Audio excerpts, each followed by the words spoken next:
નમસ્કાર મિત્રો, મારી યુટ્યુબ ચેનલમાં ફરી એકવાર આપનું હૃદયપૂર્વક સ્વાગત છે। દાખલા તરીકે કોઈપણ માણસને ડાયાબિટીસ શરૂઆતમાં ડાયાબિટીસ થાય કે હાઈ બીપીનો પ્રોબ્લેમ આવે કે કોલેસ્ટ્રોલનો પ્રોબ્લેમ આવે કે થાઇરોઇડનો પ્રોબ્લેમ આવે તો આપણે ડૉક્ટર પાસે જઈએ શરૂઆતના તબક્કામાં તો ડૉક્ટર આપણને એક નાની ગોળી આપે, એટલે કે 100 mg કે 200 mgની કે 250 mgની ગોળી આપે। આપણે 6 મહિના 12 મહિના ખાઈએ એટલે સરસ મજાનો ફેર પડી જાય। આપણું ડાયાબિટીસ હોય તો ડાયાબિટીસ કંટ્રોલમાં થઈ જાય છે, હાઈ બીપીનો પ્રોબ્લેમ હોય તો હાઈ બીપી કંટ્રોલમાં થાય છે, થાઇરોઇડનો પ્રોબ્લેમ હોય તો થાઇરોઇડ કંટ્રોલમાં થાય છે। પરંતુ 6 મહિના કે 12 મહિના કે 1.5 વર્ષ થાય પછી આપણે ડૉક્ટર પાસે જઈએ અને બીપી ચેક કરાવીએ કે ડાયાબિટીસ ચેક કરાવીએ એટલે પાછું થોડુંક હાઈ આવે એટલે પાછા ડૉક્ટર એમ કહે કે ભાઈ તમારે ગોળી બદલવી પડશે। ગોળી બદલવી પડશે મતલબ કે ધારો કે 250 mgની ગોળી હોય તો ડૉક્ટર 400 mg કે 500 mgનો ડોઝ વધારી દે છે, ડોઝ ડબલ કરી દે છે, ત્યારે જ આપણું બીપી કંટ્રોલમાં થાય છે। આમ 100 mg હોય તો 200 mg, પછી 300 mg, 400, 500, આમ ધીરે ધીરે ડૉક્ટર સાહેબ પાસે જેમ જેમ આપણે વર્ષે 2 વર્ષે જઈએ તેમ તેમ આપણો જે ડોઝ છે ધીમે ધીમે વધતો જાય છે। કેમ વધે છે ખબર છે? ક્યારે કોઈને આપણે જાણ્યું છે કેમ વધે છે? ડૉક્ટર સાહેબ કેમ આપણો ડોઝ વધારતા જાય છે? તો આપણું લીવર છે એ શું કામ કરે છે હવે એ જાણીએ।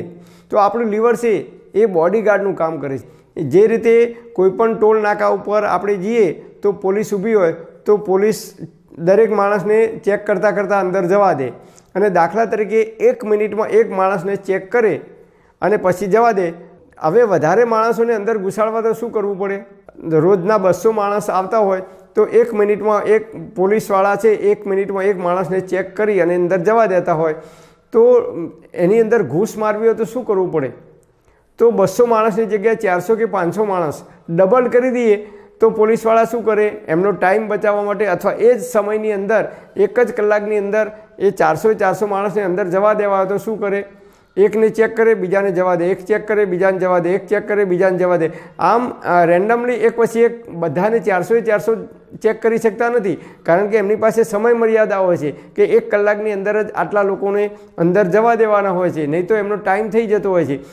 એટલે એક ચેક કરે અને એક જવા દે, એટલે કે અમુક લોકો 50% લોકો અંદર ઘૂસી જાય છે અને 50% લોકોને જે ચેક કરી શકે છે, કારણ કે એમની પાસે ટાઈમ હોતો નથી। બસ એ જ રીતે ડૉક્ટરો પણ એવું જ કરે છે કે આપણું જે લીવર છે એ કોઈપણ આપણે ગોળી ગળીએ, ડાયાબિટીસની હોય, હાઈ બીપીની હોય, કોલેસ્ટ્રોલની હોય કે થાઇરોઇડની કોઈપણ ગોળી આપણે ગળીએ કે માથાની ગોળી ગળીએ કે કળતરની ગોળી ગળીએ ત્યારે એ પેટમાં જાય એટલે આપણું લીવર છે એ ગોળીને તરત રોકી દે છે। પોલીસની જેમ ઊભું હોય છે આપણું લીવર અને એને ખબર પડે છે કે આ ખોરાક નથી, આ બોડીને નુકસાન કરવાની કોઈ વસ્તુ છે, કારણ કે ગોળી એ રાસાયણિક છે, એ કેમિકલથી બનેલી છે, સફરજનમાંથી કે ચીકુમાંથી કે હળદરમાંથી બનેલી હોતી નથી, એ કેમિકલમાંથી બનેલી હોય છે। એટલે લીવરને તરત ખબર પડે છે કે આ વસ્તુ શરીર માટે બોડી માટે હાનિકારક છે, એટલે તરત લીવર એને રોકી દે છે।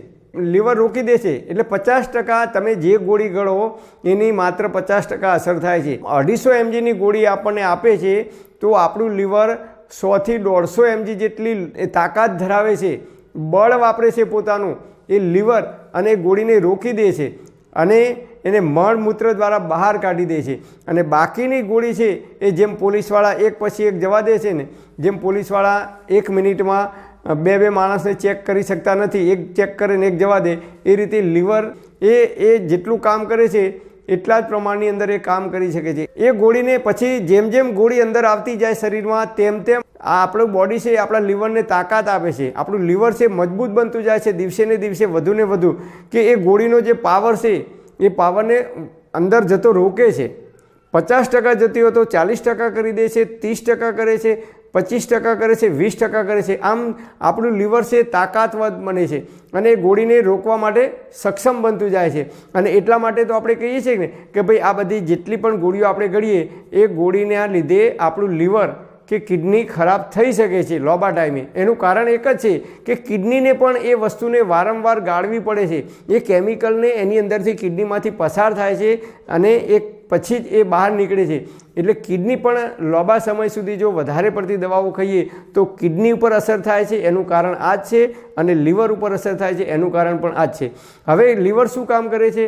તો ડૉક્ટર પાસે જઈએ આપણે 12 મહિના 1.5 વર્ષ પછી, એટલે ડૉક્ટરને આપણે કહીએ કે સાહેબ પહેલાં ગોળી ગળતો હતો એટલે મારો ડાયાબિટીસ કંટ્રોલમાં રહેતો હતો, કે મારું બીપી કંટ્રોલમાં રહેતું હતું, હવે મને ચક્કર આવે છે, કે આ તકલીફ થાય છે, કે જે કંઈ તકલીફો થવાની શરૂઆત થઈ જાય છે. એટલે ડૉક્ટર પાસે જઈએ એટલે ડૉક્ટર પછી ચેક કરે એટલે ડૉક્ટરને ખબર પડી જાય કે આમનું લીવર છે એ મજબૂત થઈ ગયું. એ ગોળીના પાવરને 20% જ અંદર જવા દે છે, 80% મળમૂત્ર દ્વારા બહાર કાઢી નાખે છે. એટલે ડૉક્ટર શું કરે, 250 mgની ગોળી હોય તો સીધી 500 mgનો લખી આપે, પાવર વધારી દે. પાવર વધારે એટલે આપણા લીવરને પછી લીવર 250 mg સુધીની તાકાત ધરાવતું હોય છે રોકવાની, અને પછી 500 mgની ગોળી આપણે બીજા દિવસથી ગળવાનું ચાલુ કરીએ એટલે આપણને હા સાહેબે હવે ગોળી લખી આલીને હવે ખૂબ સારી અસર થાય છે. સારી અસર થતી નથી, પણ સાહેબે 500 mgનો ડોઝ કર્યો, એના લીવર છે 250 mg સુધીનું તાકાત કેપેસિટી ધરાવે છે રોકવાની, અને એ 500 mgને રોકવા માટે શરીર પાછું ફરીથી મહેનત કરે છે. આપણું લીવર, આપણી કિડની ફરીથી એ વસ્તુને રોકવાનો પ્રયત્ન કરે છે 6 મહિના 12 મહિના સુધી. અને એ પોતાની જે તાકાત છે એ ખોરાકને પચાવવામાં નહીં, પરંતુ આવી જે નકામો કચરો જે આવે છે, જે કેમિકલ આવે છે, જે રસાયણ આવે છે, એને રોકવા માટે, શરીરના અન્ય ભાગોને નુકસાન ના કરે એટલે એ કચરાને રોકવા માટે લીવર છે અને કિડની છે પોતાની પૂરેપૂરી તાકાત લગાવવાની શરૂઆત કરી દે છે. અને એના લીધે આપણે કહીએ છીએ કે ભાઈ આ માણસ રોજ દારૂ પીતો હતો તો 15 કે 20 વર્ષે એની કિડની ખરાબ થઈ કે લીવર ખરાબ થયું. અથવા જે લોકો નિયમિત બીપીની, ડાયાબિટીસની, કોલેસ્ટ્રોલની કે જે કંઈ દવાઓ ખાતા હોય કે શરીરમાં દુખાવાની ગોળીઓ ખાતા હોય તો એ લોકોને 15, 20 કે 25 વર્ષે કિડની ઉપર અસર થાય છે.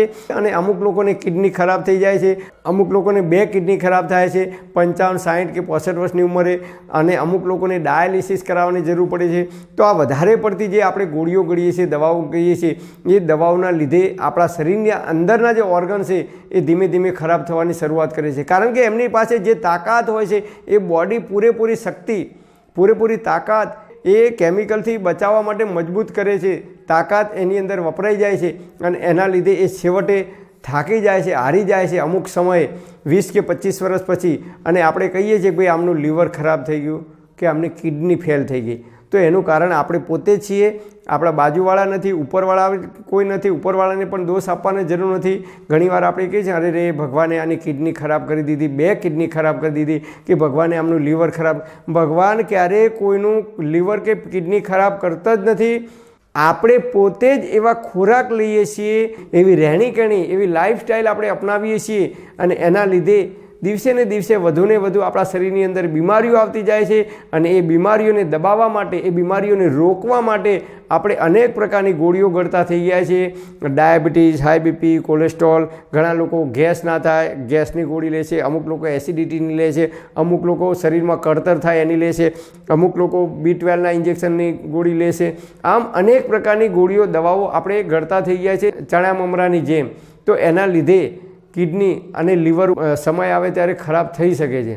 તો આપણે જીવનશૈલીની અંદર પરિવર્તન કરીશું, ખોરાકની અંદર પરિવર્તન કરીશું, આપણી રહેણીકરણીમાં પરિવર્તન કરીશું, તો આપણે જ્યાં સુધી જીવીશું ત્યાં સુધી આપણી કિડની હોય કે લીવર હોય કે અંદરના જે કંઈ ઓર્ગન્સ હોય એ તંદુરસ્ત અને નિરોગી રહી શકશે. પરમપિતા પરમાત્મા આપ સર્વેને તંદુરસ્ત અને નિરોગી રાખે એવી હૃદયપૂર્વક મારી પ્રાર્થના.